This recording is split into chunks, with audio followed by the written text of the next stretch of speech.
Assalamualaikum warahmatullahi wabarakatuh. Saya Gisa Silvia Ditama, NIM 1806051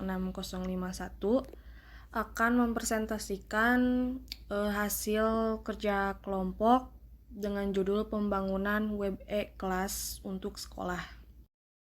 Pertama-tama di sini saya akan menjelaskan sedikit tentang pengembangan berorientasi objek. Pengembangan berorientasi objek yaitu cara berpikir baru tentang perangkat lunak berdasarkan abstraksi yang terdapat dalam dunia nyata. Dalam konteks pengembangan menunjuk pada bagian awal dari siklus hidup pengembangan sistem, yaitu survei, analis, desain, implementasi, dan pemeliharaan sistem. Hal yang lebih penting dalam pengembangan berorientasi objek adalah konsep mengidentifikasi dan mengorganisasi domain aplikasi daripada penggunaan bahasa pemrograman. Berorientasi objek atau tidak, terdapat istilah tahap yang merupakan batas fase perkembangan pada siklus hidup perangkat lunak. Tahapan awal pengembangan suatu perangkat lunak hendaknya mencerminkan persoalan-persoalan nyata dan tahapan akhir mencerminkan hasil atau produk. Suatu metode dianggap baik apabila menyediakan produk terdefinisi untuk setiap tahapan, seperti chart, diagram, checklist, dan menggunakannya sebagai tool yang benar. Dan juga suatu proses dalam suatu metodologi dianggap baik apabila pertama, menyediakan mekanisme semi otomatis dalam pencarian konsep persoalan yang akan dipecahkan. Kedua, menyajikan mekanisme pengujian di setiap tahapan proses. Adapun karakteristik berorientasi objek. Terdapat 3 karakteristik utama dalam metodologi pembangunan sistem berorientasi objek. Pertama, polimorfisme atau polimorfisme. Suatu konsep yang menyatakan bahwa sesuatu yang sama bisa memiliki bentuk dan perilaku yang berbeda. Intinya, polimorfisme ini operasi yang sama mungkin memiliki perbedaan dalam kelas yang berbeda.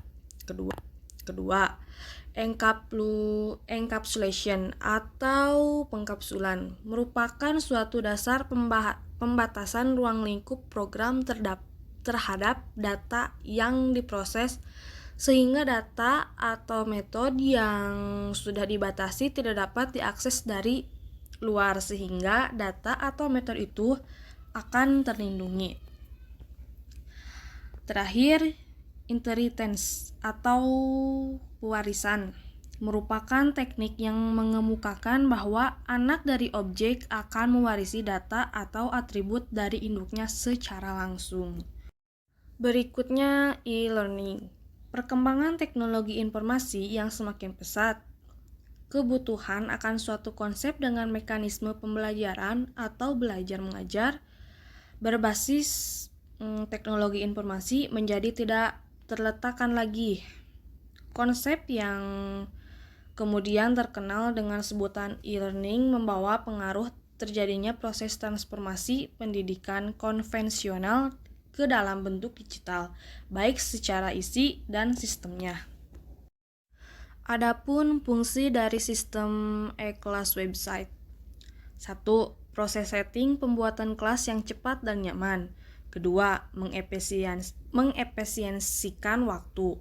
Ketiga, mampu meningkatkan kerjasama dan komunikasi. Keempat, penyimpanan data yang terpusat. Ada juga pengguna sistem. Untuk aplikasi e-kelas ini, pengguna sistemnya adalah user. Ada yang menjadi seorang pengajar dan ada juga yang menjadi seorang siswa. Aplikasi ini akan lebih dikhususkan untuk instansi sekolah di beberapa daerah. Adapun juga kelebihan dari sistem e-kelas. Pertama, fitur-fitur yang disajikan tidak terlalu sulit untuk dipahami oleh seorang guru dan siswa.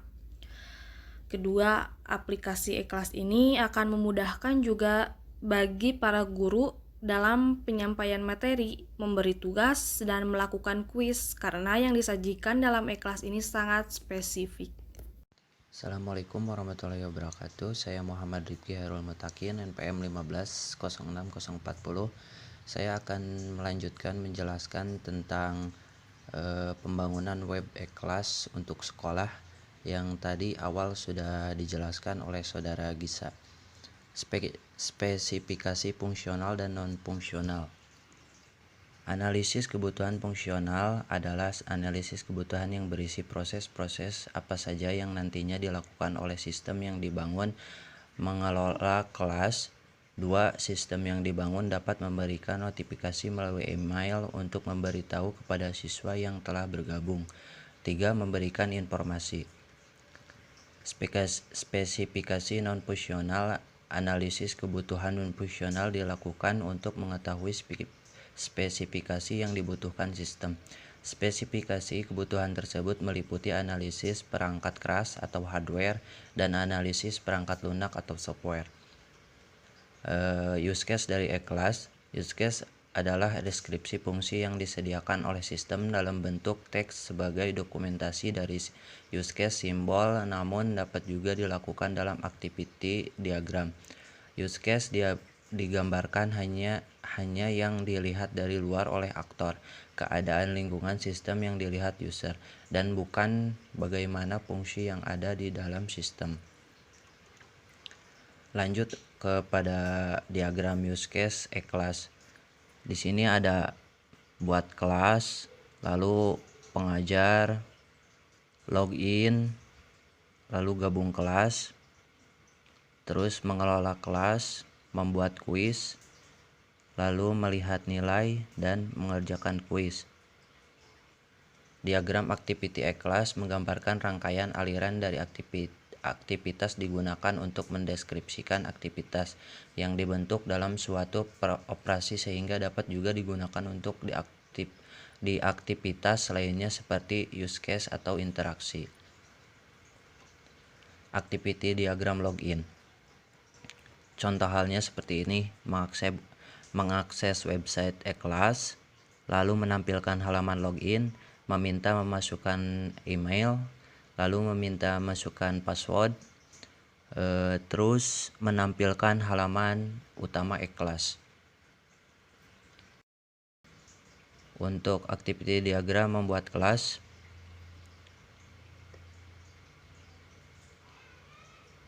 pengajar mengakses e-kelas, lalu pilih buat kelas, menampilkan halaman utama, lalu menampilkan halaman buat kelas, lalu meminta masukkan nama, judul kelas, lalu meminta memasukkan jadwal kelas, lalu masukkan nama, judul kelas, jadwal kelas, lalu mengklik kelas, terus menampilkan halaman kelas.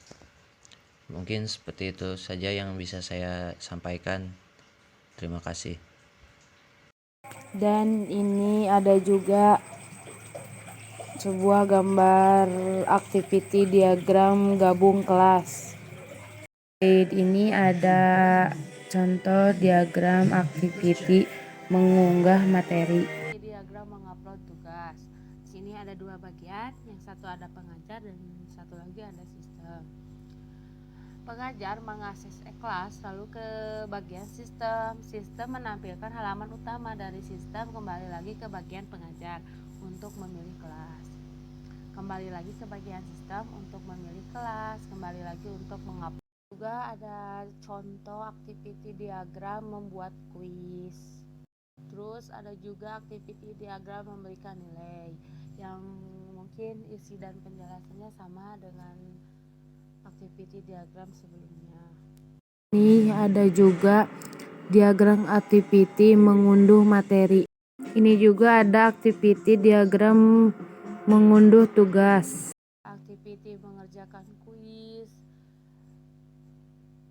Ini ada activity melihat nilai, yang mungkin isinya sama dengan slide sebelumnya yang mungkin sama isi dan penjelasannya. Dan di sini ada slide terakhir, yaitu kesimpulan. Hasil pembahasan pada bab tersebut terhadap aplikasi berbasis web, maka dapat diambil kesimpulan bahwa dengan adanya aplikasi e-kelas ini dapat membantu pekerjaan instansi atau para pengajar dikala mereka tidak bisa masuk kelas secara offline. Mungkin cukup sekian presentasi dari kelompok kami. Mohon maaf bila ada kesalahan. Taufiq wal hidayah. Wassalamualaikum warahmatullahi wabarakatuh.